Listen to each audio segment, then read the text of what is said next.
evening, everyone. My name is Laura. And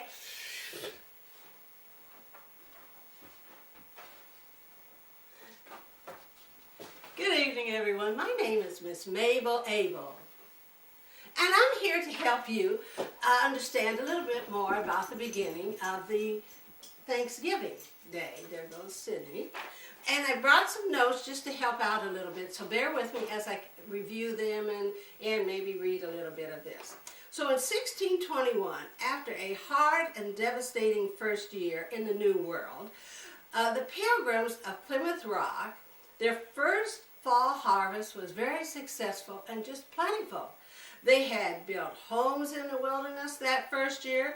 They were at peace with their American Indian neighbors, and they had just beaten the odds. So their Governor William Bradford, proclaimed a day of Thanksgiving that was to be shared by all the colonists and the neighboring Native American neighbors. So when they sat down to that first 3-day feast to give thanks back in 1621, they said they dined on such foods as lobster, fish packed in salt, dried and smoked meats, and freshly caught wild game such as turkey, the turkey we eat today. Well, since the records of exactly what was eaten at that first celebration back in 1621 are fuzzy at best, they probably didn't even, I doubt that they knew whether or not they even had greens or whether they had sweet potatoes or cranberries or pumpkin pie, or for my goodness sakes, any chitlins or anything like that. But who knows? You know, maybe they did have macaroni and cheese. Everybody has macaroni and cheese. But they may have had some corn and green beans and some of the simple stuff. But wild turkey probably was eaten at the feast. You know, the thing is, turkey was one of the staples of the settlers' diets, because at that time, you know, turkeys were in great supply. They could go out and hunt and get them, and they enjoyed the turkey eggs as well as their abundant meat, because they were so big and plump, you know, lots of meat on there, so they didn't have to go to the grocery store and get a lot of meat because they could get it off the turkey. So even if the feathered bird wasn't there at the first Thanksgiving, the turkey quickly became a fixture of future Thanksgiving Day tables. And it's just one of the biggest centerpieces of all Thanksgiving. Who has a Thanksgiving dinner without some kind of turkey on there? Anyway, the custom of an annually celebrated Thanksgiving held after the harvest continued through the years.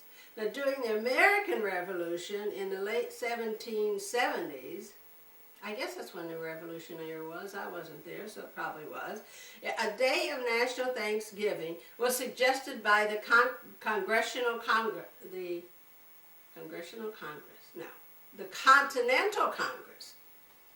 So that was back in the late 1700s. But then in 1817, the state of New York became the first state to actually celebrate Thanksgiving as an annual custom.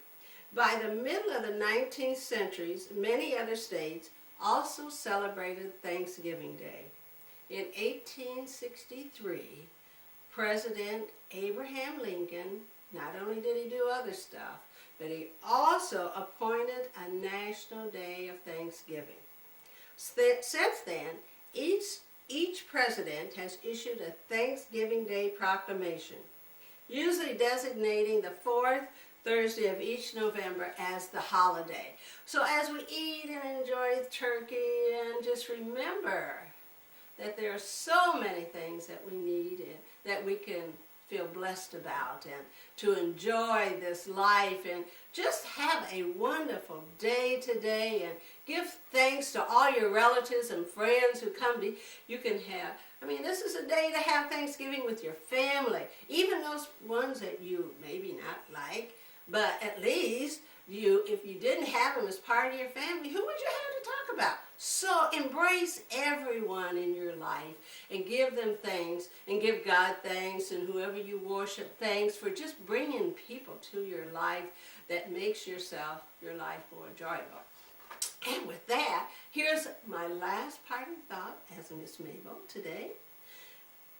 And you probably heard this before, but it probably holds true. May your stuffing be tasty. May your turkey plump. May your potatoes and gravy have nary a lump. May your yams be delicious and your pies take the prize. And may your Thanksgiving dinner hopefully will stay off your thighs. Happy Thanksgiving, and I hope you all have many wonderful more to come.